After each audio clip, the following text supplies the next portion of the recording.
The conference room was silent except for the sound of the CEO's polished shoes pacing across the marble floor. On the massive screen behind him, the company's most ambitious project, a revolutionary clean energy engine, flickered with red error codes. A year of work, billions of dollars, and the pride of an entire corporation now hung in the balance. Mr. Grant, the CEO of Silvercore Technologies, turned to his team with a scowl. "You're telling me none of you can fix this," he barked. His voice echoed. "We have the best engineers in the world, and this is what I get." No one dared speak. The project had hit a dead end. The prototype engine that was supposed to power entire cities had malfunctioned during the final test. Every system expert, coder, and physicist in the room had tried and failed to find the flaw. Grant threw his hands up. "Fine," he shouted. $200 million. That's what this project will lose in a week if we don't fix it. Anyone, and I mean anyone, who can get this system running again gets a personal bonus of $200 million. Do you hear me? The room went quiet. It wasn't a real offer. Everyone knew he was mocking them. No one would fix it. It was impossible. But at the back of the room, near the maintenance door, someone had been listening. Her name was Emily. She was the janitor's daughter. Her father, Walter, had worked at Silvercore for 20 years, quietly cleaning the labs after hours, sweeping up after geniuses who never noticed him. Emily was only 23, finishing her degree in computer engineering. She often came by in the evenings to help her dad and use the company's library when it was empty. That day, she had come early, carrying his lunch, and ended up standing outside the conference room, hearing everything. When the meeting ended, the engineers shuffled out, heads low. Mr. Grant was still muttering to himself when Emily stepped through the doorway, clutching her father's lunchbox. "Sir," she said softly, "I think I might be able to help." Grant turned, blinking in disbelief.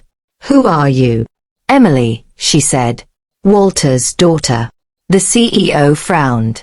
"You're the janitor's kid? This is a classified project. You shouldn't even be in here." "I understand," Emily said, her voice calm but steady. "But I've been reading about the new engine model. I saw the error codes on the screen. I think the issue might not be the code, it's the data synchronization between the quantum cores." The room went dead quiet again. The few engineers still inside exchanged glances. Grant smirked. "You think you know more than my entire engineering team?" "No," Emily replied, shaking her head. "I just think maybe they're looking in the wrong place." There was something in her tone, quiet confidence, not arrogance. Grant sighed. "Fine. You've got 10 minutes. Impress me." Emily nodded and walked over to the main console. Her hands trembled slightly as she typed, lines of code flickering across the screen. She isolated the core's synchronization protocols, comparing timestamps between data packets. Within minutes, she spotted it, a fractional delay in the quantum feedback loop, so small it wouldn't have registered under normal diagnostics. She turned to Grant. "It's a timing mismatch. The system's trying to process faster than it receives feedback, so it's overloading itself." Grant frowned. "And how do you fix that?" "By rewriting the loop sequence to align the time intervals, here." She made a few quick changes and pressed enter. The room held its breath. The error lights blinked once, twice, then turned green. The engine simulation roared to life on screen, stable and balanced. The silence that followed was deafening.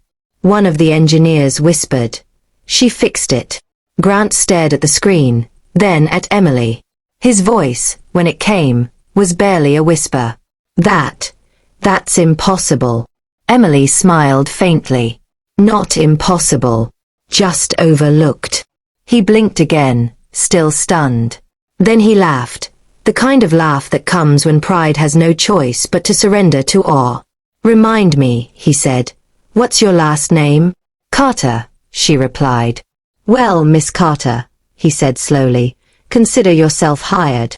Emily's father, who had been standing in the doorway the whole time, wiped at his eyes. He'd come looking for her, wondering why she was late, only to see his daughter solve what an entire corporation couldn't. That night, Silvercore's headlines blazed across every business outlet. Janitor's daughter saves $200 million project. But for Emily, it wasn't about fame or money. It was about proving that brilliance doesn't always wear a suit or sit at the front of the table. Sometimes, it walks quietly behind a janitor, carrying his lunch, and changes the world without warning. And as for Mr. Grant, he never mocked anyone again.